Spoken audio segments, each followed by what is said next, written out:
Sarah Falls at Mainstay. Happy to be here with you today because we miss all of you terribly and can't wait to be together in person. But until then, we're back with the book Brighty of the Grand Canyon by Marguerite Henry, and I'm going to read a couple chapters. So, we're on chapter 4, picking up where Carla left off, and the title of the chapter is Goodbye, Old Timer. The night was noiseless except for the wind and the river. A few sparks gleamed in the fire like fallen stars. Brighty edged closer to the dying glow of the fire. The sand felt warm and scratchy to his skin as he lay squirming on his back, his hoofs pawing at the chink of sky between the canyon walls. After a time, the moon showed itself and gradually, very gradually, began whitewashing rocks and promontories. It whitened Brighty's belly, too, and his nose as he lay blinking upward. At last he smuggled into the nest he had made himself in the sand. He closed his eyes and let sleep claim him while the wind played with his scraggly mane. I have so many friends. Okay. All night long, the wind and the river went on about their business, sweeping down the canyon. Sounds came through Brighty's sleep, the voices of coyotes and foxes, an occasional ringing sound of a rock tumbling from crag to crag. But all of this was canyon music to Brighty, and he slept on in the friendly darkness. Toward morning, his thirst awakened him, and he took off for Bright Angel Creek, a small gray shadow winding among the deeper shadows of morning. There was burro brush on his way, and he stopped to browse here and there until his thirst pulled him on to the chattering creek. He waded far upstream, up where the water flowed so clear he could see trout darting under the rocks. He drank his fill, not in one long draught, but a little here, then up the creek away and another mouthful, until he was satisfied. Sometimes he stood quite still, letting the water foam and feather around his legs. But more often he got into a rough-and-tumble fight with it, pawing madly until he had churned whirlpools and eddies in the water. There he stood over it like a victor, blowing and snorting as he watched the sand settle to the bottom again. Bright Angel Creek seemed to flow especially for him, to quench his thirst and wash his feet, and to grow willows and grasses that stayed green for him no matter what. Morning passed. The whole day passed, while Brighty played in the creek and browsed alongside it. Only occasionally he clambered over the rocks and up the stern granite walls to get away from its gushing chatter. But always he hurried back as to an old friend. With the coming of twilight, however, the battle of the creek seemed idle nonsense. He felt a need for human company. Somewhere in the shadows, far below, a nice old man would be stirring biscuits or hot cakes. A hunger and a longing came to him, and he clattered out upon the rocks to a parapet that looked down on the campsite. There! He spotted a white tent, no bigger than a deer tail. He worked himself into a bray that sounded loud and clear. When the last echo had died, he waited, listening, but there was no answer. He brayed again, louder, fuller, longer, and again he waited for the answering "Hello," but again there was none at all. Only the echoes growing fainter and fainter until at last they were swallowed up by silence. Even with no answer, habit was strong in him. He had to get to camp. So for the next hour or two, he wound along the wayward course of Bright Angel Creek. At every turn, he stopped to peer down at the tent. But tonight, there was no smoke curling upward, no sign of life. He looked north towards the tunnel.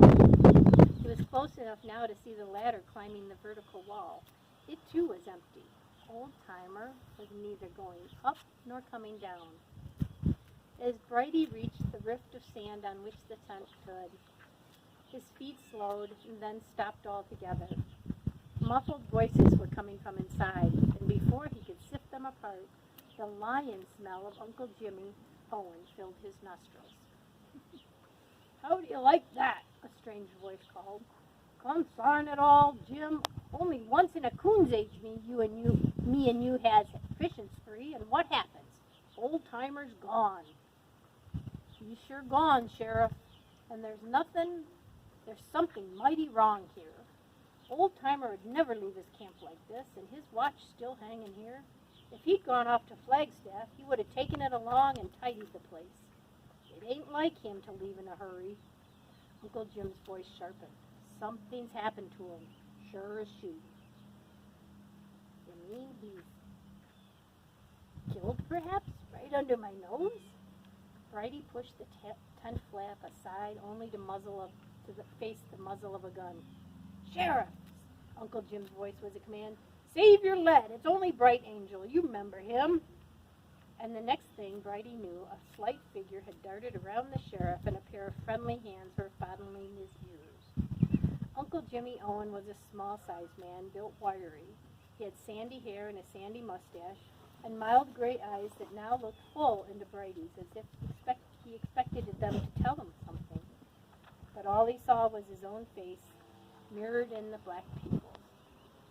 He placed his hand on Brighty's chest and gently backed him out of the tent. Brighty, he said into those big furry ears, things look bad for Old Timer. A wind was blowing towards them, and Brighty sucked it in. A noise grew in his throat, grew into a crescendo of braying. He faced towards the tunnel as if his calling could penetrate the darkness and pull the old prospector out of it. There now, Brighty, there now, fellow, Uncle Jim soothed. The sheriff's voice was full of annoyance. Quit talking to that burro and listen to me, Jim Owen. He pointed to the vertical wall rising behind the tent. See that narrow scar in the rock? That might be a trail leading away from the tunnel. Uncle Jim nodded. Well, I'm going up there to follow along and see where it goes. You stay at camp, Jim, and you better have your 6-shooter ready. There may be a killer around here. Hi, dear. The sheriff strode off while Uncle Jim, with Brighty at heel, walked over to the remains of the fire. He picked up 2 cups near the ashes. Mark my words, Brighty. Old Timer had company for breakfast. These cups still have a swallow of strong coffee in them. He nodded to himself as he picked up 2 sticky plates. Now I reconstructs it this way. Some fugitive from justice knew this. Here, Grand Canyon is made up of hundreds of little side canyons to hide in. But by and by he gets hungry, see? And tired of living on fish, he smells camp smoke and victuals cooking. And well, you know, Old Timer Brighty, he'd share his grub with you or me or anybody, and probably couldn't help telling him about that copper vein he'd struck. You know how trusting he was. Then this old feller... Uncle Jim broke off as he saw the sheriff hurrying back. It gets worse and worse, Jim, the sheriff panted, swabbing his hat brim with his handkerchief. There's 2 sets of footprints up in the tunnel, and Old Timer's pick and shovel lying there. Looks like someone was digging and then left in an all-fired hurry. His head went around on its neck like an owl's. Now, if I was a criminal, where'd I hide? Uncle Jim shrugged. Canyons full of old hiding places. Figure it yourself, Sheriff. 200 miles of dens. All right. And since you're so smart, if you was sheriff and you spotted a fresh staked claim and the owner missing, how'd you go about solving this mystery? Uncle Jim thought a moment. His finger moved along the stripe on Brighty's back, then on the crosspiece over his shoulder. If I was sheriff, he said at last, I'd count on the canyon to trap my man. Ain't nothing like a canyon to squeeze a feller in. The ravens hollering him, snakes sticking out their tongues, and willows pointing their skinny fingers, and faces in the rocks accusing them. Uncle Jim stopped short. Speaking of rocks, Sheriff, I'd like to be sure of one thing. He led the way down to the big river and began leaping from boulder to boulder, his eyes squinting. You're looking for clothing snagged into the rocks, ain't you? The sheriff shouted, trying to keep up.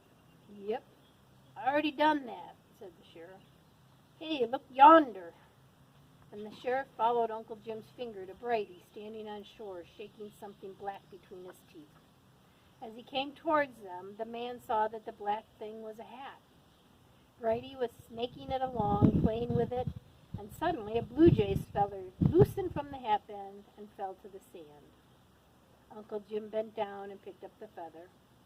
He took the hat from Brighty's mouth and carefully brushed it with his sleeve. He tried to hide his feelings, and then he gave up and buried his face inside the hat and wept. The Colorado River never gives up its dead, he whispered. He stuck the feather back into his hat band and gave his own gray hat to Brighty to play with. Wordless, he tried on the black one. It was almost a fit. A little sweating at the temples, and it would mold to his head. The sheriff stared into the foaming water, his eyes narrowed in thought. How did it happen, he said to himself. Old-timer wouldn't just fall in. Not an old canyon man like him. No, it wasn't an accident. He paused, and his eyes traveled up the cliff to the ledge of rock running towards the mouth of the mine. Suddenly he nodded.